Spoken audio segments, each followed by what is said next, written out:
Nosotros hace muchísimos años, en 2006, sacamos unas guías, las únicas aprobadas a nivel nacional de la Sociedad de Emergencia y Desastres, que si uno las ve ahora, dijimos, ¿cómo hemos hecho eso, no?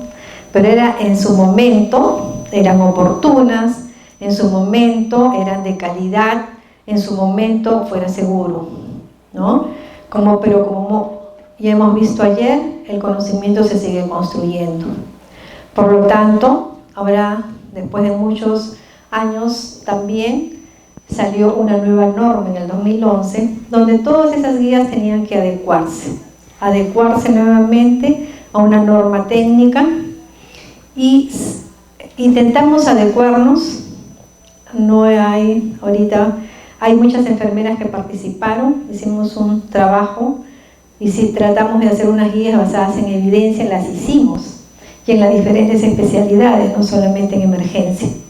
Hay muchas colegas que participaron de las instituciones públicas y privadas, ¿no? Y brindaron su tiempo y todo. Por razones más políticas, esas guías no se cambiaron, o sea, seguimos con la 2006 y no pudieron cambiarse a la de 2011, ¿no? Entonces, allí ya estábamos viendo que enfermería estaba trabajando en evidencia. Era difícil buscar la evidencia, sobre todo una evidencia tipo 1, que es la máxima. Siempre encontrábamos tipo 3, ¿no? Las descriptivas, que es lo que normalmente hacemos. Entonces, buscando en la literatura, buscando y navegando, por ejemplo, me acuerdo mucho de una guía TOGA, ¿no? Que es una guía para, de oftalmología, para el sistema ocular, y ella encontró evidencias en ese momento en Colombia y en Brasil, ¿no? Entonces, ella pudo hacer una guía realmente con una evidencia de 2 a 3 años anteriores. Actualmente, bueno, actualmente ya no, nuevamente se cambia la norma de guías basadas en evidencia. Pero bueno, estábamos hablando de calidad, después vamos a hablar un poco también de lo que la OMS dice de enfermería. El próximo año es el año de enfermería, ¿verdad? Esperemos que lo celebremos a nivel nacional. A nivel nacional, no, a nivel mundial, ¿no? Y que hagamos esa tarea de visibilidad, visible positivamente ante el mundo, ¿no? Una de las formas de hacer visible es justamente la mejora de las competencias. Entonces, cuando la OMS dice que nosotros somos y brindamos una atención autónoma, ¿no? Y por allí va lo del lenguaje enfermero, que busca también la autonomía profesional, pero también tenemos funciones de colaboración, que eso ya lo vimos ayer con el modelo tripartita. Dispensada a todas las personas en todas las edades, a la familia o comunidad, de acuerdo a dónde nos desempeñemos. Y eso tenemos que pensar que nosotros, y en todas las circunstancias, estamos comprometidas con lo que es promoción de la salud, con lo que es prevención, ¿no? Y también una atención que nosotros brindamos a las personas especiales, discapacitadas, respetando también su interculturalidad. Después hablamos un poco, antes de entrar a lo de las guías, sobre quién tiene la responsabilidad de esas guías, ¿no? Todas debemos comprometernos, pero alguien tiene que liderar esto. A través de la jefatura de los departamentos, seguramente que sí, esa es la máxima responsabilidad. Pero también las supervisoras y las jefaturas de los servicios están comprometidas, porque ellas se encargan de la gestión del servicio, la gestión del cuidado. Entonces, todos los componentes de gestión tienen que estar involucrados en todas las mejoras que se hagan. Que nosotros tenemos que tener nuestros documentos normativos actualizados, ¿no? Antes, por ejemplo, se hablaba de un manual de organización y funciones. ¿Ahora de qué se habla? ¿De qué se habla ahora? De un manual de perfil de puestos, ¿no? Donde nosotros tenemos que saber, porque ahí estamos nosotras involucradas. allí está nuestro perfil de cada una de nosotras. Nosotros tenemos que revisarlo, ¿sí? Entonces, la gestora de este cuidado tiene que estar sustentada en una disciplina. ¿Y por qué enfermería es disciplina?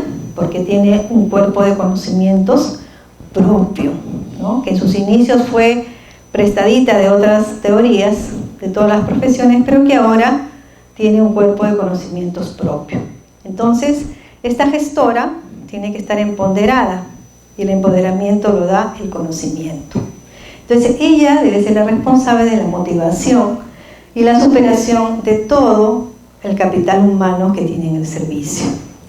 Para eso, también, aparte de su motivación, ella tiene que, igual que en el proceso administrativo, planificar, organizar, dirigir y controlar, ¿no?, todos los procesos en su servicio y cómo en todos esos se tiene que involucrar su potencial humano, ¿no?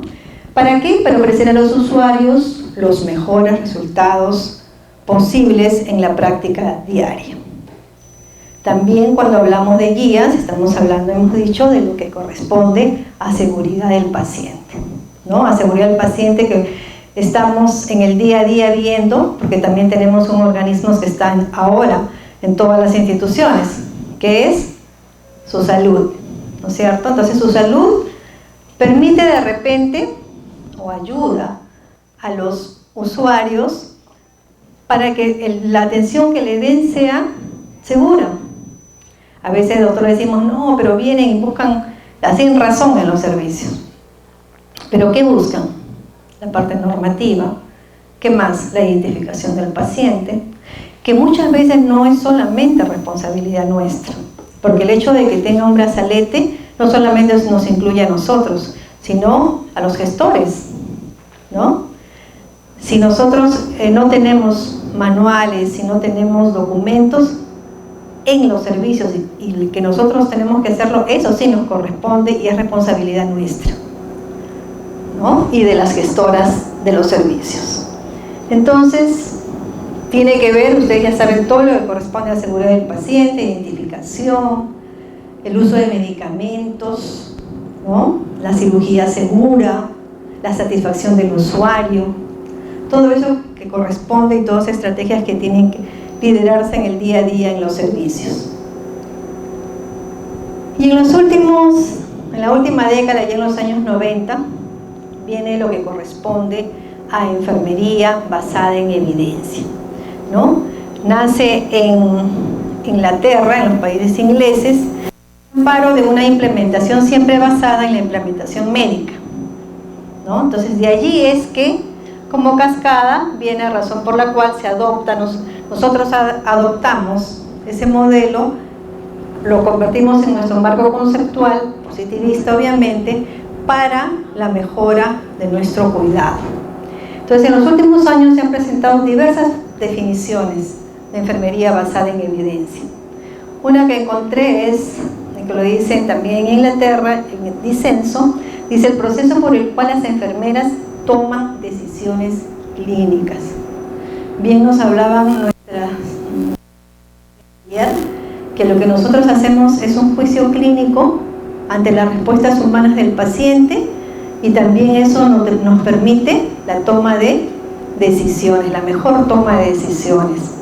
Acá también es un proceso por el cual las enfermeras toman esas decisiones, por lo tanto antes hay un juicio clínico, usando las mejores pruebas disponibles sustentadas ¿en qué? En la investigación, porque todo lo que corresponde a evidencia significa investigación.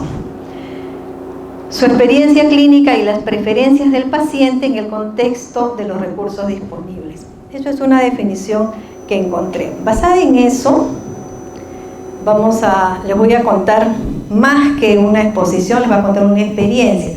Nosotros estamos concluyendo una guía en mi hospital sobre una guía clínica sobre el dolor. ¿Sí? Nosotros estamos trabajando ya lo que corresponde a los diagnósticos enfermeros, el manejo del dolor. Entonces vamos a hacer la valoración y el manejo del dolor. Por eso de repente también, y por eso les el tema, porque yo lo que quería contarles es la experiencia y cómo podemos llegar a un producto, ¿no? Basándonos, como decían, ya no en problemas de morbilidad, sino en algo nuestro, que son los diagnósticos enfermeros. Entonces, las guías de práctica clínica son herramientas que facilitan el paso de lo teórico a lo práctico. Son el sustento, porque está basado en evidencia. Propósito de reducir la variabilidad de la práctica de enfermería para garantizar un nivel óptimo de calidad. Un poco la sistematización del cuidado, ¿no? Pero antes uno decía, bueno, voy a hacer 1, 2 y 3, como los protocolos, ¿no? Teníamos que ser tal y cual lo escribíamos. Las guías son flexibles, no hay un ordenamiento, el ordenamiento lo da el juicio y la toma de decisiones. Se basan en revisiones sistemáticas de la literatura científica. Como le decía, no les he dicho todavía, pero antiguamente, ¿cuánto de marco teórico nos servía las investigaciones? ¿Cuánto de antigüedad tenían que tener? 5 años, ¿no? Según la nueva ley universitaria, que todavía falta su reglamento, que la quieren sacar, va a ser 3 años, ¿no? Entonces, hay investigaciones para buscar esas evidencias, tenemos que navegar, ¿sí? Y buscar, porque en enfermería, ¿hacemos investigación? Sí, hacemos, ¿no es cierto? ¿Publicamos? Eso falta, ¿no es cierto? Eso falta, publicar e indexar, porque de ahí tenemos que jalar. Nosotros tenemos que hacer guías clínicas basadas en evidencia, pero que estén legitimizados, ¿no? Porque yo no puedo decir, yo he hecho un trabajo y en base a eso es, ¿no? Eso tiene que darse, tiene que tener todo un contexto. Entonces, en base a eso también hacemos las recomendaciones, porque la evidencia es la que lo sustenta. Entonces, cuando hablamos de eso también, encontré unos trabajos, ¿no? De guías de práctica clínica, evaluación de su calidad, usando el instrumento AGRI. Esta investigación se ha hecho como una revisión, ¿no? En el año 2016, y evaluaron 17 guías de práctica clínica del MINSA, publicadas desde 2009 hasta el 2014. ¿Cuándo cambió la norma? El 2015, ¿sí? Entonces, por 3 expertos metodólogos de forma independiente usando el instrumento AGRI-2, porque el AGRI-2 servía solamente después que se hacían las guías para la revisión. Entonces, la puntuación de los dominios del AGRI-2 fue baja, y muy baja en todas las guías de práctica clínica, ¿no?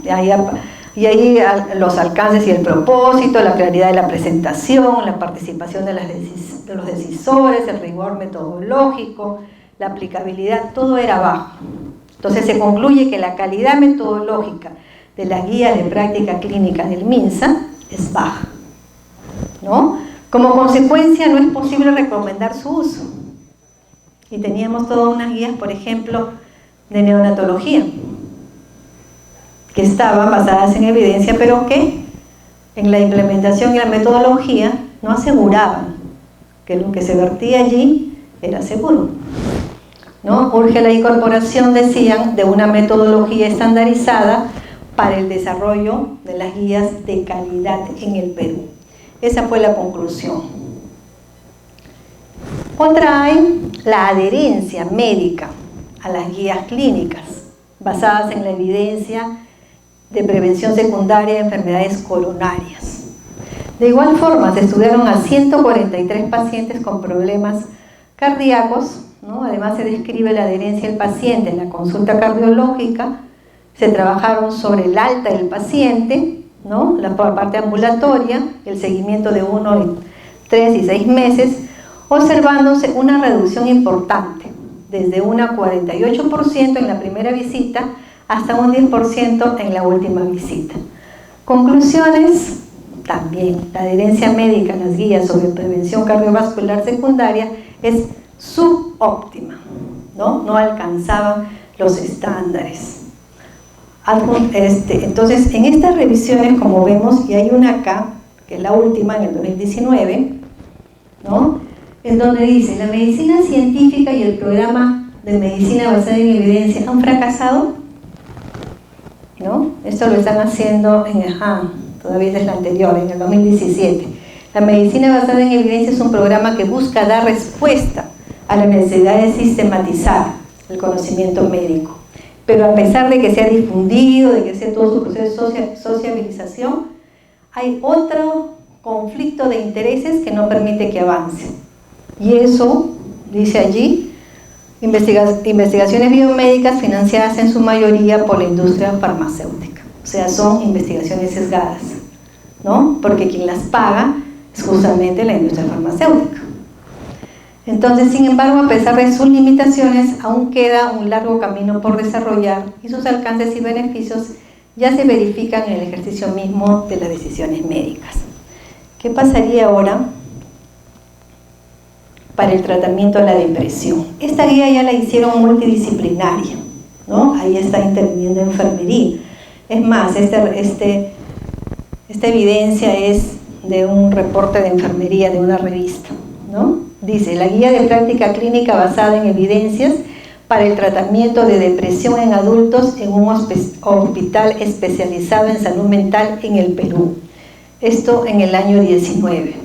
Con la participación de un panel de expertos clínicos de diferentes hospitales de referencia en el manejo de la depresión, se elaboran 10 recomendaciones para el inicio del tratamiento, para el tratamiento farmacológico, el psicoterapeuta, la combinada, la individual, la grupal, y también hablan, si ustedes revisan la investigación, sobre cuál es el actuar de enfermería y los diferentes eventos adversos, farmacoterapia en los pacientes adultos con depresión. Entonces, en esta guía dice, no la puse, pero esta guía que está citada, la han concluido y tiene por objetivo medir cómo les va, porque es una guía hecha en el 19, ¿no? Entonces ellos dicen, esta guía significa que se tiene que monitorear y controlar y desarrollar un proceso de investigación en el año 2020, ¿no? Entonces esta es la última guía que han hecho multidisciplinaria, porque ahora la tendencia es justamente eso, que las guías sean multidisciplinarias. Hay una red también de enfermería basada en evidencia, que nace en REIDEVE, que nace en la OPS y que la tiene a su cargo también acá en el Perú y la tiene Trujillo. Sí, hay 2 enfermeras de Trujillo que tienen a cargo esta red. Así es. No las veo por acá, a una de ellas la conozco, a la otra no. La vez pasada vino. Una de ellas es Ida Hoyos. Ella tiene a cargo esta red, ¿no? Que esto no he encontrado yo acá en el Perú de repente. Es muy caro para nosotros hacer una página web, ¿verdad? Las sociedades sabemos porque tenemos que mantenerla. Y todo eso es un costo. Las sociedades son sin fines de lucro. Pero de todas maneras vamos a ver cómo de repente alguna vez la invitamos a ella para que nos manifieste qué trabajo se han realizado. No solamente acá, porque esa red se comparte a nivel mundial. Y esta es la norma técnica, que tiene una resolución 302 del 2015, en septiembre, que es la norma de salud para la elaboración y uso de guías de práctica clínica del Ministerio de Salud. O sea, todas nuestras guías deben estar basadas ya en ello. Igual, ya hemos dicho que estas son conjuntos de recomendaciones desarrolladas de forma sistemática para ayudar a los profesionales a la mejor toma de decisiones. Pero ahora acá nos dan 2 conceptos. Una guía de práctica clínica adaptada, ¿no? O sea, si nosotros queremos desarrollar, también nos dan 2 opciones. Desarrollar una guía adaptada, primero la adoptas y después la adaptas, ¿no? Tú la buscas, porque así es ahora, la adoptas y después la adaptas. Entonces, modificadas respecto a su versión original para su uso en un contexto cultural que capacitaba en estas guías adoptadas y adaptadas, ¿no? Te hacían ver cómo puedes tú poco a poco llegar a concluir tu guía y también que esa sea multidisciplinariamente para no trabajar en forma independiente. Hasta eso también nosotros conocíamos que en la gestión anterior hubo una ponente, un congreso, la doctora Grispo, ¿no? Que también veía lo de las guías de la RENIAO, unas guías en Canadá, y que esas guías ya estaban hechas, igual, de enfermería, que ya estaban hechas multidisciplinariamente, y que un montón de hospitales están interviniendo para la mejora de estas, ¿no? Para la aplicación, porque ¿qué están haciendo? Ellas las han producido, tienen un grupo que actualizan sus evidencias y ellas lo prueban en la práctica clínica, con nosotros. Podemos ser a la inversa, ¿no? Podemos producir nosotros también, ¿no? Porque es toda una metodología, nada más, es aplicar la metodología, ¿sí? Entonces, ¿cómo nace esta metodología? Todo está en la norma técnica, ¿sí? Entonces ya tenemos. ¿Qué tenemos que tener como conceptos? El AGRI2, que permite, en antes, por ejemplo, vimos cómo esta AGRI2 se vio en un trabajo de investigación, pero cuando ya la guía estaba hecha, realizada, socializada y aplicada, ¿no? Ahí recién ellos medían este AGRI. Ahora se trabaja con el AGRI2 en la producción, ¿no? De la guía. Entonces, una evaluación de la práctica clínica es un instrumento que permite evaluar el rigor metodológico, ¿sí? Y la transparencia por la cual se desarrolla. Sobre el contenido de esta guía tiene etapas, ¿no? La etapa de preparación, la formulación de la guía, la búsqueda de evaluación de guías existentes, ¿ya? Desarrollo misma de la guía de lo que tú decides, desarrollo de una guía novo, si tú quieres, ¿no? Y si así tu equipo de trabajo, porque esto no lo puedes hacer solo, es imposible. Además, el rigor metodológico te dice, el AGRI te dice que tiene que tener como mínimo 3 participantes, como mínimo, ¿no? Pero es más rico cuando todos pueden tener, por sobre todo en un servicio, ¿no? Es más rico cuando todas participan, porque así todas se involucran y se comprometen también en su aplicación. Tenemos la etapa 5, que es la redacción de la guía, la etapa 6, que es la validación, la etapa 7 de aprobación, y después la publicación. Nosotros nos hemos quedado acá, estamos en la redacción de toda la guía. Una vez que ya has desarrollado todo metodológicamente, haces una redacción larga, se llama, ¿no? De todo lo que has hecho. Y esto es un compromiso nuevamente de todos, ¿no? Porque todo es todo un sistema que tienes que estar comprometido a terminarla, porque a veces nosotros hemos empezado en el hospital, también nos han capacitado a un grupo ya en esto, ¿no? Y empezamos 20 y estamos ahorita 6, ¿no? Porque esa guía, el dolor se da en todas las especialidades, ¿verdad? O sea, teníamos que sacar una guía del dolor que lo podíamos hacer todos. Entonces, por eso nos pusimos de acuerdo. Es más, cuando nosotros fuimos al curso, que era un diplomado, al final lo convirtieron en diplomado. Bueno, había bastantes médicos allí que estaban sacando sus guías, porque todo esto es para todos. Entonces, el responsable de esto nos dijo, yo al final me acerqué donde él, ¿no? Y le digo, ¿sabe qué? Le digo, nosotros vamos a trabajar una guía, pero toda enfermería. Ay, me dijo, ese es un problema, porque realmente yo no sé ustedes cómo van a hacer. No, él en su cabeza no sabía cómo nosotros habíamos pensado hacer una guía, ¿sí? Él pensaba que nosotros, con el cual grupo médico nos íbamos a meter para hacer, ¿no? Entonces, como decía, me lo voy a dejar entre comillas porque nunca había escuchado esa palabra. Usted nos ha ninguneado, le dijo una colega, ¿no? Yo no la había escuchado. Porque él así dijo, pero ¿qué van a hacer ustedes? ¿Qué va a hacer enfermería? ¿No?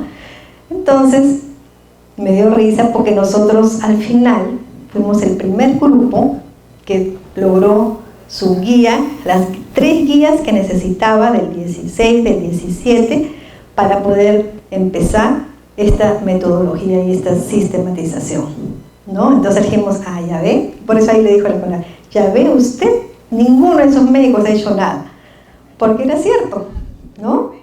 Las enfermeras nos comprometemos más para hacer esas cosas, y más todavía pues decía, ¿y qué van a hacer ustedes? Pero si hay tantos diagnósticos enfermeros que podemos hacer. Además ya tú navegando veías que ya otras colegas lo habían hecho. O sea, nosotros no estábamos descubriendo la pólvora, ya estaba descubierta, ¿no? Entonces lo que nosotros hicimos fue justamente eso, hacer una revisión, éramos 20, era rica la revisión, porque todas nos comprometimos al principio, ¿no? Entonces de allí, bueno, eso es un poco un flujograma, una estructura del programa de guías en el marco del sistema de gestión, ¿no? de gestión de la calidad, en donde siempre se buscan oportunidades de mejora, ¿no? Siempre tratamos de buscar las oportunidades de mejora, sobre todo en lo que está el compromiso de nuestro cuidado. Una planeación que tiene que haber, porque tiene que haber un equipo que lidere esto, ¿sí? Porque estamos haciendo una, y estamos, ¿qué mes ya? Julio, ¿no? 7, hemos empezado en enero, ¿sí? Estamos haciendo una recién. Si fuéramos más grupos, mi hospital tiene más o menos 400 y pico de enfermeras, entonces podríamos haber trabajado más, ¿sí? Desarrollo de la implementación, ya decides si es no o si es de adaptación, elaboración de tu plan, incorporación de la tecnología de la información, y eso también está bien, ¿no? Porque nosotros nos gusta el celular para navegar en el Facebook o en el WhatsApp, ¿no? Pero también tenemos que navegar para cosas que van a construirnos, ¿no? Que van a construirnos, que van a mejorar nuestra profesión. La parte de evaluación, que es el seguimiento de indicadores, esta es la parte que todavía nos falta, y por eso también ese último estudio, ¿no? Ya han elaborado su guía, mira, ya han publicado la guía. Y yo ahí estaba leyendo cuál será la enfermera, porque ninguna le habían puesto, ¿no? No sé si uno de ellos será la enfermera. Pero nosotros tenemos que hacerlo y así igualito, publicarlo y medirlo en el tiempo. Bueno, entonces primero, ¿qué íbamos a hacer? Ya estábamos recibiendo toda la parte conceptual para poder iniciar esto. Bueno, entonces lo implementamos con decisión. Cada una de nosotras trató de hacer las preguntas. Primero navegamos a ver qué guías habían más o menos, qué es lo que queríamos y qué podíamos consensuar entre todo el grupo, que todos lo podíamos hacer. Porque era fácil también, nos podíamos dividir y cada quien hacía un tema. Pero como era la primera guía y la primera experiencia, teníamos que hacerla en forma conjunta, porque al final eso servía para liderar otros servicios, ¿sí? Revisiones sistemáticas y nos ceñimos a los criterios de priorización. Cuando nosotros decíamos las guías, ¿en base a qué lo hacíamos? Que lo hacemos, porque también es parte de los criterios.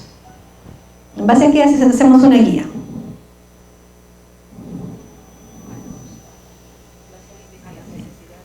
A la investigación, a las necesidades. ¿Quién está en la práctica clínica?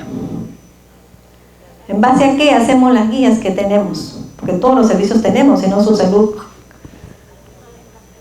¿Ah? Procedimientos. No confundamos. Esa es una guía MAPRO, esa es guía de procedimientos. Estamos hablando de guías técnicas. Son dos cosas diferentes, ¿sí? Hay una guía de procedimientos que son la oxigenoterapia, lavado, no sé, ¿qué más hay? Colocación de sondas, son procedimientos. Las guías técnicas las hacíamos en base a la morbilidad, ¿no? A la CIS, a las 10 primeras causas de morbilidad en los hospitales. Eso, así hemos trabajado, ¿no? Entonces nosotros tenemos nuestras guías, por ejemplo, también, como le decía yo, hace muchos años basadas en evidencia, que ya estaban desfasadas las evidencias, en los pininos, pero también hicimos una guía en base a la morbilidad. Y nos damos con la sorpresa, después de buscar, que habían guías ya nuestras, en base a nuestros diagnósticos, ¿no? Entonces, decidimos iniciar esto. Y para eso, pues, hay una serie de metodologías. Pero podemos ir a... Voy a cortar, Camila, ¿ya? Voy a hacerlo más rapidito. Entonces, primero usamos un instrumento para la priorización y clasificación, que es un Excel. Eso lo dan, es una metodología, eso ya está dado, es un uso aplicativo informático, ¿no? Solamente falta que tú coloques, pero lo hacen, por ejemplo, en forma individual. Acá fue. Porque justamente he puesto esto porque dice, en pacientes con ACV la escala FAS es útil para el screening diagnóstico, la tomografía, la resonancia. Entonces por eso él decía, ¿y enfermería qué va a hacer? Porque no había nada de esas palabras para nosotros, ¿no? Entonces nosotros escuchábamos nomás lo que él decía, ¿no? Y también seguíamos aprendiendo la metodología. Entonces este es el instrumento, que es un Excel, así como ahora se hace en Google, ¿no? Y por eso es que tiene que haber también varias personas, ¿no? Porque cada una de ellas registra, ¿sí? Y una vez que tenemos al final del registro, tenemos el instrumento de priorización. Ahí tenemos los temas, cada una, después que ha propuesto uno, es la que una de ellas con la que vamos a quedarnos, digamos, ¿no? Y la que vamos a trabajar. Entonces el monitoreo del registro, el puntaje total de la priorización, por ejemplo, ahí habían 5 enfermeras, ¿no? Que hicieron un puntaje de tanto, y se estableció la guía que se iba y trabajar. Entonces, manos a la obra. Listado de nombres, apellidos, correos, todo para no perdernos, un WhatsApp también para no perdernos, ¿no? Trabajar patologías, enfermedades, temas de salud, nos dijeron, ya, muy bien, hay que buscar entonces. Y elaboren sus preguntas pico. Ay, qué facilito, le dijimos. ¿Y qué es pico? ¿No? Entonces, P era población, ¿no? ¿A qué población íbamos a dirigirlo? ¿O qué problema en la salud íbamos a actuar? Y es intervención. Podríamos utilizar, ya sea la parte diagnóstica, las intervenciones mismas que realizamos, los resultados, no sé. En este caso nosotros utilizamos el diagnóstico. ¿Cómo apoya la gestión? Después, ¿qué sería? La C, que era comparar, ¿no? De repente esta intervención servía y la otra no. De repente nos servía más la parte motivacional, en el manejo de un dolor oncológico, de repente en un confort, de repente mejor el tratamiento. Entonces buscábamos si hay alternativas. Si no lo sabían, seguíamos viendo. Y la O en los resultados. Si nosotros hacíamos, por ejemplo, una posición adecuada, de repente, o un medio de distracción en el niño con dolor, un dolor oncológico, íbamos a lograr mejores resultados, ¿no? Que con sedarlo, con mantenerlo sedado con tratamiento, porque el niño también necesita periodos de distractibilidad, ¿no? ¿Y eso dónde lo buscamos? En la literatura. O sea, todo eso lo que le estoy diciendo lo encontramos ya dentro de la literatura que cada una buscó, ¿no? Entonces nos íbamos proponiendo y hicimos las preguntas pico. ¿Cuáles son los métodos que se debe realizar en la valoración del dolor? ¿Qué metodología íbamos a emplear? ¿Cuáles son las intervenciones más efectivas para la prevención y el manejo del dolor? ¿Cómo apoya la gestión de la institución para las prácticas en la valoración y el manejo del dolor? ¿No? En la valoración podíamos hacerlo, en el manejo de repente necesitábamos apoyo logístico, tecnológico. ¿Qué formación necesita el estudiante? Porque nosotros somos un hospital 3.1, docente, ¿no? Entonces también los alumnos, ¿no? Tienen que venir preparados, o por lo menos prepararlos cuando van a nuestros servicios. ¿Qué formación necesita el estudiante en relación con los cuidados eficaces contra el dolor? Y la guía se iba a llamar Valoración y Manejo del Dolor, porque ahí, si ustedes ven, más había sobre manejo y sobre intervención, ¿verdad? Sobre valoración y sobre intervención. Y luego nos teníamos que identificar ya la guía basada según la norma técnica, evaluar si usa el sistema Gray. Navegamos y encontramos que las guías que habíamos encontrado, todas las guías que hemos encontrado, esto era el modelo, pero todas las guías que encontramos, y creo que acá está, ya estaban con sistema Gray, porque eran del 16, pues ya todas tenían, ¿sí? Entonces evaluamos ellas, ahí está, ¿no? Entonces una era del 2016, una del 2017, entonces y ya empezamos a buscar, ¿no? Hacer la búsqueda de todo lo que era valoración e intervención en todas estas páginas. Para eso utilizamos pues toda esta sistematización de Cochrane, ¿no? Y tenía ahí ustedes, muchos de ustedes docentes ahí son súper bien, ¿no? Como la palabra mesh, y ya de ahí salía todo, ¿no? Entonces hicimos realmente una búsqueda que parece fácil, ¿está?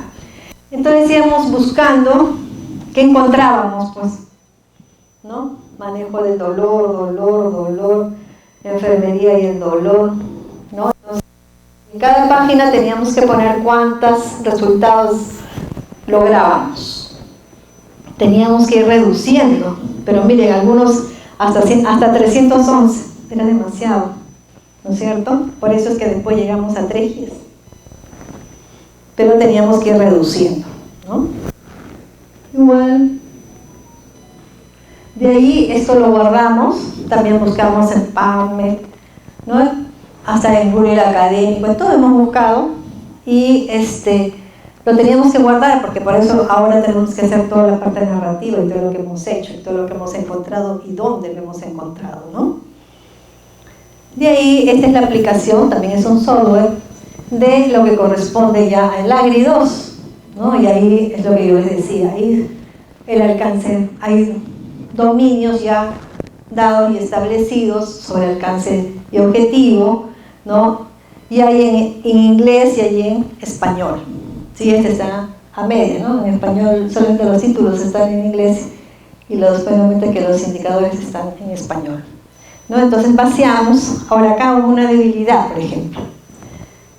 Cada guía debería ser evaluado, hemos dicho como mínimo 3, podemos tener más. Pero ya cuando llegamos a esta parte, ya no estamos quedando menos, ¿no? Entonces por cada guía tuvimos que evaluar 2, porque ya somos 6 más. Entonces tampoco es muy rica, ¿no? Mientras más tengas, uno que es más rica de lo que tú haces, más rico y más consistente tu producto, y también es más confiable, ¿verdad?